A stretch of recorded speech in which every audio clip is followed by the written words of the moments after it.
Hey guys. Hello, hello. Hey, what's shaking bacons? Hey B. Hey Haley. Hello, hello.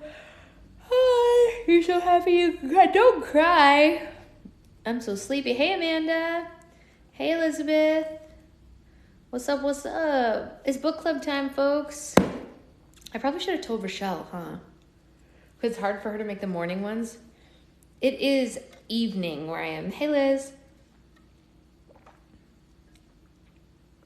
I don't know what I was going to say, but we're going to read once the book club ladies get settled. You just had a moment of crisis. What kind of crisis? You're very pregnant. What do you mean? Don't say stuff like that. What do you mean moment of crisis? Are you okay? You're very pregnant with twins. You can't say moment of crisis in front of someone whose sister is also pregnant. It's book club, not more. Oh, yeah. Well, we didn't have one this morning, so I asked earlier, and everyone said that they'd like to have an evening book club just to make up for it. So that's what's up. If anyone's new here, we are reading John's second book, Wasteland, from the Phoenix Cycle. And yeah, you scared me, Amanda. Oh, I'm not pregnant. You had them? Wait, what? What? When? What did? Whoa.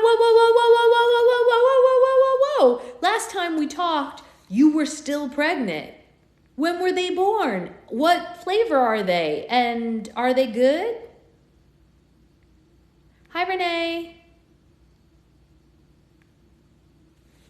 Yeah, Queen, if you make slime, it's close to free. It's like real close to free if you make it yourself. It's not exactly free because you do have to buy supplies, but like it's pretty close. It's pretty close.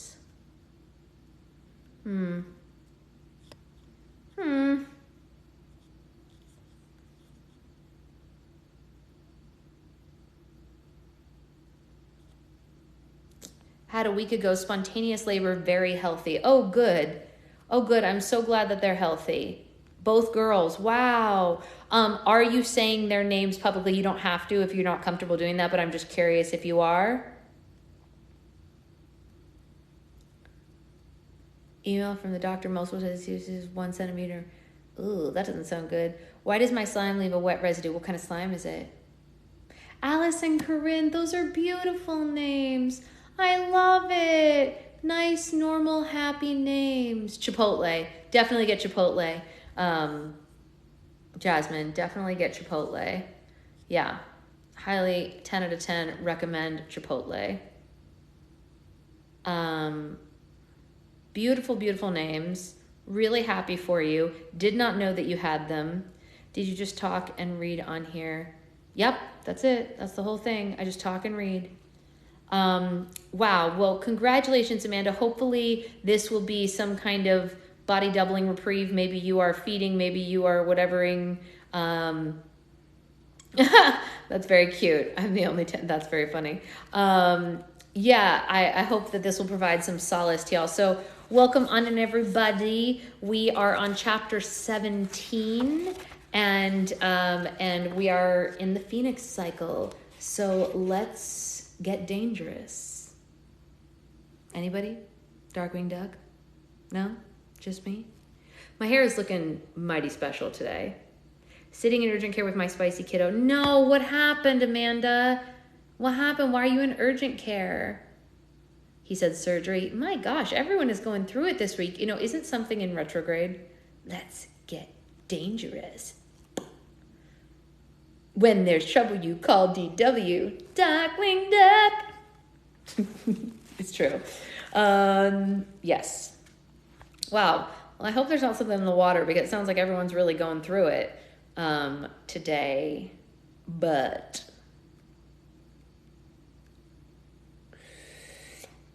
did you make slime today? I did make slime today. Max is at 103. I'm an entire book behind, so I gotta go. Okay, bye, Tressa. We love you. High fever, not eating, exposure to COVID and strep. Yikes, baby doll. I'm so sorry. I'm so sorry. All right, let's get to reading because I still do have more work to do tonight. This is just a little break, you know, in that. Chapter 17. Stepping out of the raggedy elevator, I found myself in yet another ice-laden hall. How far down did you guys dig? I asked. Not far at all, Blue said. These lower tunnels were dug out by the ice spiders years ago. It took almost a month to clear out the current residence when we moved in. The big cavern you just saw was only about a quarter of the size at first, and most of the houses housed lots of the white devils. Most of our digging took place in the main cavern. This tunnel leads to our command room of sorts.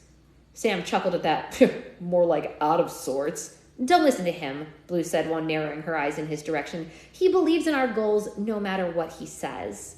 It's not our goals that I doubt, love. Our so-called leader is who I have my doubts aimed towards. He's the reason most of us are alive, Sam. Try and show a little bit of respect. I said the gazer's goals and motives aren't my issue, Blue, Sam said. It's his whole universal peace jazz, coupled with the way that he goes about things that I dislike. Obviously, this was a bad subject between them, but I didn't exactly have another topic ready to delve into. Red said she sort of ran things around here. Red answers directly to Stargazer, so I suppose you could say that she does, to Stargazer's standards, of course, Blue said as we traversed the White Hall. Stargazer? I asked. Here we go, Sam muttered to himself while shaking his head as if I just asked the worst question imaginable. I wasn't around when Stargazer began leading the rogues, Blue said. He's a bit eccentric, I guess you could say, but he seems to care about the people, and that's good enough for most of us. I couldn't help but notice that she glanced at Sam when she said the bit about them appreciating Stargazer. Does this guy even know that I'm here? Red's in with him now, so I think so, Blue said. Might be best if you and Sam wait outside the door while I figure out what Stargazer wants. Sam snorted at that. What he needs is both... What, he needs both Wonder Twins on the case? Blue glared at him, and I was noticing that their relationship bore a striking resemblance to the one that I shared with Chloe before both of us had died. The notion caused me to feel a slight twinge in my heart, and I wished that I wouldn't have brought her with me when I first went after Klaus, which now seemed like a lifetime ago. Chloe had died in my arms that day, and recent events were causing me to revisit that unpleasant feeling of watching someone you care about die before your eyes. Thoughts on my past were never a good thing lately because eventually they all led to Piper. Sweet Piper. Although my new rogue companions had assured me that she wasn't far away, I was beginning to think that I'd never seen her beautiful face or golden hair ever again. We finally arrived at yet another iron door, and Blue entered while Sam and I waited outside as instructed, leaning against the ice walls at first and eventually sliding down to sit on the ground. So, Red told me that you've run into a Dragonov or two, Sam suddenly said. I have, I told him. Awesome pilot, but horrible to face off against. You ain't ever lied, mate. Most of us officers in the program were issued one, and our handlers were optional. You like it? Never got one. Although they do seem to be a one-size-fits-all. The men behind the design apparently weren't thinking of us bigger blokes when they manufactured the things, he said. Had to rig me up to my own piece. What, like a bigger one? Well, not really. Blue fixed it up for me. Sam stood, sliding his long, dirty yellow coat off, and what I saw wasn't exactly what I was expecting. What are you wearing? I asked, looking at his mechanized frame up and down. This is the exoskeleton of a Raptor 6, he said, flexing around, and I heard the whirring noise now. Funny, I hadn't heard it before. Blue fitted my chest pretty easily, but she had to put some extensions on the arms and legs. So the only thing that you don't get out of is the armor? That, and she had to turn the power way down so that I didn't break a hand with a small punch. I can run a lot faster and jump a lot higher, and it only weighs around 40 pounds. Blue's really good at that stuff, isn't she? Sam nodded, reaching down for his long coat. Australia was the pioneer of imprinting when the stuff first hit the market. You can learn to do anything if you got the hollows for it. Blue hails from a long line of scientists who did have such funds and poured a lot of important jazz into her head. Blue said that her parents had figured it all out and that Red was going to be the general and she was supposed to be the next big thing in nanotechnology. She sure did a bang-up job on my arm, I said, holding my arm out for him to see. Shrugging, Sam said, I don't know how important they were back home, but here Red's basically our general, and Blue's a doctor of sorts. She also keeps our tech and mechs running. You guys have mechs? A few, Sam said, sitting back down a few feet away. Don't use them much topside, but it is nice to have firepower if we ever did get a venture on them. After we resumed sitting in silence, and I have to say that it was nice to have a new BFF who was just as satisfied with not talking as he was with talking. Years ago, I couldn't think of anyone I'd rather listen to than Jericho Johnson, but now things were different. Call me a buzzkill, but for some reason, after the long months of literally being tied down with no one to talk to but myself, I was starting to not like the sound of my own voice very much, choosing instead to hear and listen to what others had to say. I didn't dwell on it for too long, though. Well, dwelling on myself beside the iron door opened, and Blue told me to come inside. Standing, Sam and I exchanged fist bumps. I'll catch you later, Sam. Don't forget to charge that Zune for our Al Green Fest. Way ahead of you, mate, he said, clapping down on the shoulder before walking out of the hall. Oh, yeah, it is still sunny here. I know. It'll go down soon, though, because it's 7 o'clock. So it'll set in like half an hour or so.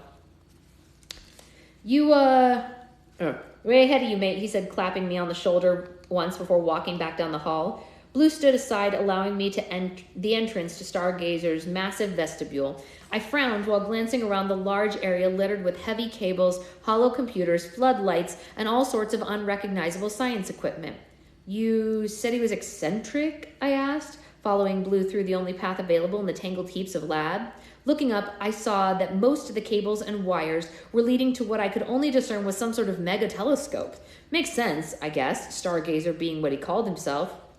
Very, she confirmed. Stargazer was a bit of a scientist slash astronomer slash astrophysicist slash you name it before my time. I could make Galileo himself cry with all the astrophysical imprints that I have, and I still don't know what it is the man is trying to accomplish here. Well, that was comforting. Just in the one sentence spoken by my blue-haired friend, I could deduce that I was probably about to meet yet another madman. Don't know why I was surprised, because the future was positively infested with madmen at every turn. Hopefully Stargazer wouldn't be bent on world domination, at least because I'd had my share of that to last me the rest of my freak of nature life. The corridor after the first cramped chamber led into a sort of force field-looking thing. This is the decontamination room. Blue walked through the first light blue wall of haze and stood at the center of a 10 by 10 foot space, holding up her arms while a beam came down to the left side of the space and ran over her. Then she stepped through the other side and turned to me. Your turn, mate. Your accent is supposed to set my mind at ease? I asked, stepping into the decontamination unit. Laughing, Blue said, something like that. I've only heard one other person with an accent like yours. It's American, right? Yay for someone remembering the stars and stripes, I muttered, closing my eyes as the beam passed over my frame. Once we were quite decontaminated and safely on the other side of the blue shields with our limbs attached, I once again fell in step behind Blue. The next room was way different than the science explosion that had greeted us at the beginning. It kind of reminded me of the boasting room in my mansion back in Chicago hundreds of years ago, except where there should have been furniture, there were ice sculptures. Like a lot of the damn things. Blue led me through the freezing crowd of art while I glanced left and right with confusion and a frown on my face. The oddness came from the variety. One of a small girl with what looked like an assault rifle, one of a bizarre wolf that towered over a smaller sculpture of a shirtless man, a woman robed almost Roman looking... I think that's a typo. A woman, almost Roman-looking, robed, was sitting on a rock, her clear eyes aimed forward, and a man on another strange ice scene were all unfolding before my eyes. Well, not the most common of hobbies I've ever seen, I said, my gaze wandering on one of the statues. It was a man about my height with a checkered long-sleeve button-up shirt and a flat cap. I'm not sure why out of all of the sculptures, the one of the regular-looking man with his hands in his pockets was the one that caught my eye. We were just about to leave the sculptures when I saw one final piece that made me stop. Blue stopped too, her boots touching the bottom of the stairs that led up to an iron pavilion as she looked back at where I was walking to the left and peering at it. What was this?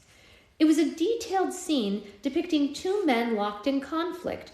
One of them was on his back and his hands were held up almost in surrender, while the other man, who seemed to have gotten the upper hand but still on his knees, was lunging forward towards the downed man, his right hand brandishing a rock. The scene was about half scale, so whoever made it could flesh out the barren landscape that the men were fighting on. What the? There were dinosaurs in the background of that piece rushing around as the two men fought. So, like what? It's a caveman fight? I muttered, frowning before blinking when I noticed that the man on his back was the same man from the statue that had caught my eye a few moments before. His checkered shirt gave it away, and this hypothesis was confirmed when I spied his flat cap on the ground next to the fight. So, not cavemen. I was in the process of walking around the scene to get a look at who was attacking the downed man, but Blue touched my blanket-covered shoulders. We need to go, mate. Guy's got a lot of time on his hands, I said as we exited the sculpture field and walked up a short flight of stairs hewn into the ice. Well, not as much as you'd think, Blue told me, and then we were standing in the pavilion that did have some furniture, and I got my first look at the mysterious man known as Stargazer. Red was seated on my right at a desk, fanning through a hollow screen filled with something most likely important because she hadn't even noticed that we were standing 10 feet away. And yet Stargazer was on the far side of the pavilion with his back to us, his wrinkled hands clasped behind his back. He was balding with a small rim of white hair, but he didn't exactly look frail to me in his white robes. Yes, you heard me right. The guy was wearing white robes. Great. The head honcho of the rogues looked like bald Gandalf the White, and they wondered why they were living underground. And then Gandalf spoke. "You are late," he said, his accent hinting at British. Turning his head slightly, I saw half the older man's weathered face, which had a short, thick beard on it. "I thought you would have come to me years ago, but as the saying goes, better late than never." "You were expecting me for that long?" I asked. "My dear boy," Stargazer said, a strange smile forming on his face, "I've been expecting you for the last 40 years. Do you think it's who I think it is? Do you think it's who I think it is? This next chapter looks like it's fairly short.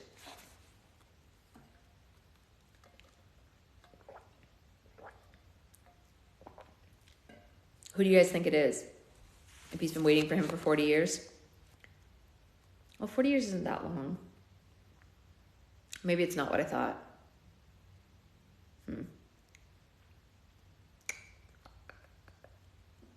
Okay, chapter 18. So here's the thing. Apparently, since I was the one and only time-traveling billionaire, maybe my future self had stopped in his travels long enough to acknowledge the man who looked like a young Gandalf 40 years ago and must have lied to Stargazer and told him he'd be right back when he jetted. What a lying cad. Wait, that's future me I'm talking about. What a great guy. Millions of scenarios akin to that one bubbled up in my mind after Stargazer informed me that he'd been waiting on me for a long time, and I was instantly trying to hash out how and why I would have met this strange man so long ago, and what I'd said that made him think I was supposedly coming back. Bah, this was confusing. Okay, let me try and lay out the questions I needed to ask in the order that I needed to ask them.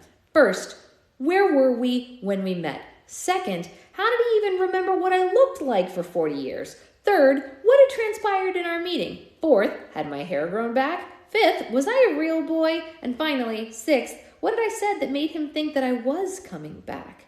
It took me almost a minute of awkward silence to arrange all these questions in my head, and after the pause was over, I took a deep breath, readying myself for the onslaught of queries I was about to release. Well, obviously, I can't tell you what transpired when we met years ago. And just like that, all my awesome, well-thought-out questions went into the garbage. Stargazer crossed the pavilion slowly, and I noticed that he hadn't seemed to be focusing on anything. "You're blind," I said, kind of thrown off. The dude called himself Stargazer, which to me sounded like he, gazed at things, particularly stars. "Quite," Stargazer said, finding the arm of a comfortable-looking chair and easing down into it. The pavilion was set up like a study or a small library with a coffee table and a lamp. "Red, leave us. Blue, you stay." Red stood without a word and crossed the pavilion to us, merely nodding once she passed me. Out of her battle armor, I noticed that she was actually a little taller than I was, and her red hair reached just past her shoulders. Her tight jumpsuit looked like Blue's white one, only it was, you guessed it, red. "Please, sit, Jericho," Stargazer said politely, waving a hand to the love seat sitting opposite him on the other side of the oak coffee table. Blue plopped down without hesitation and patted the spot beside her, giving me a wickedly adorable smile when she did. "Behave, Blue," the old man that I thought was blind said to her. "He's been through a lot, this young man, and the journey before him isn't an easy one, to be sure." Sitting awkwardly beside Blue, I leaned forward, placing my elbows on my knees. "So you can see?" Not for a long time now," Stargazer said, and he leaned back in his chair, letting out a sigh that made me realize how old the guy actually was. "Blue ran some diagnostics on you while you slept off losing your arm. May I just say how honored I finally am to meet you, son?" "Why?" I asked. Again, I saw the odd smile appear on the old man's lips. It was the kind of small smile that let you know that the smiler knew something that you didn't know. I hate that kind of smile. "Do you even know what you are?" Stargazer asked simply, like he was asking his son if he'd taken out the trash.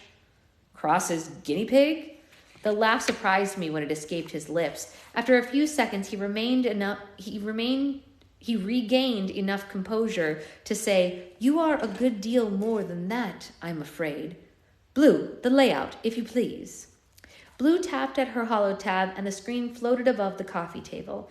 It looked like a skeleton, mine, I was guessing. When she was tapping more, then I saw the robot parts. "You're lucky to be alive," Blue told me. "That's a lot of gyros for a breathing human to be packing." "Quite," Stargazer said. "Red filled me in on your journey thus far, and I must say, it was an intriguing tale."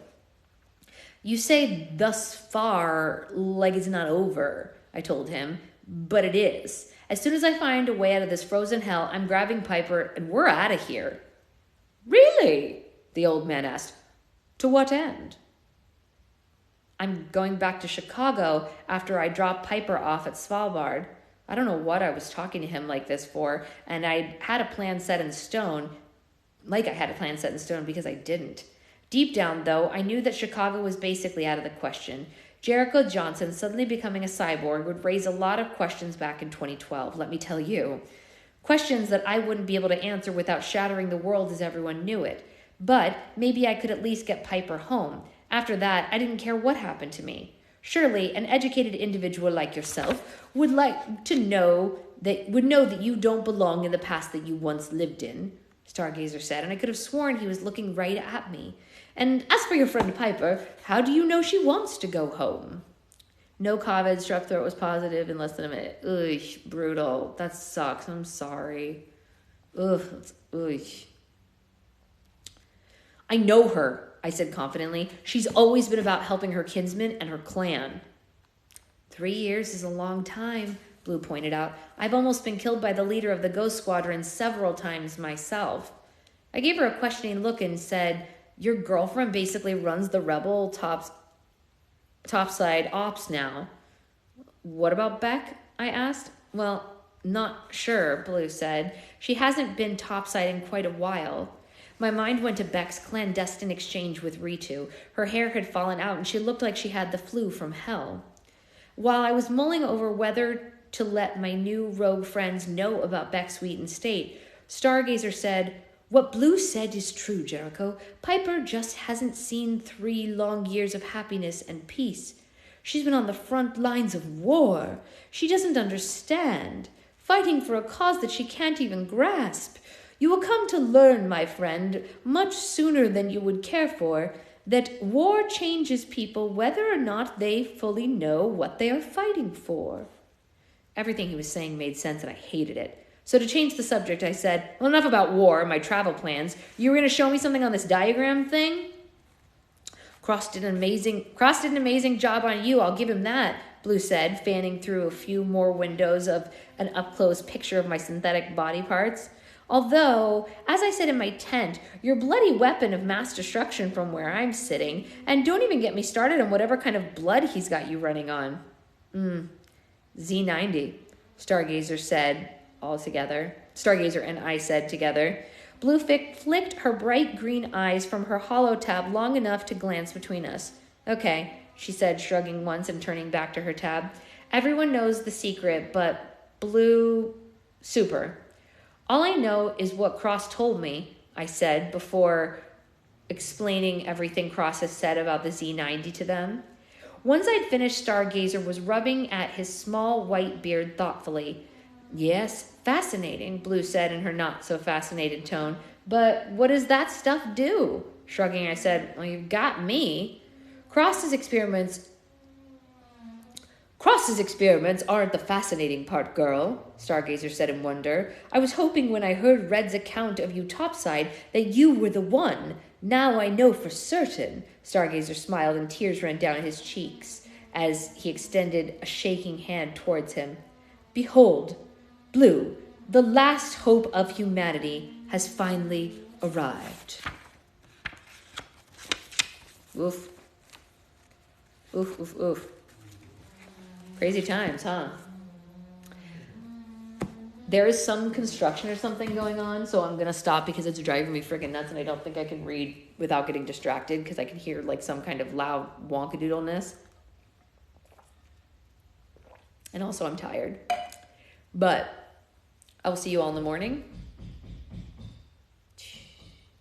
I really hope that they stop that soon. I hope everyone is well. Amanda, well wishes for a recovering child, and I hope that nobody else catches it. But I will see you all later. Yeah, it's super loud. All right, see you later, guys. Bye.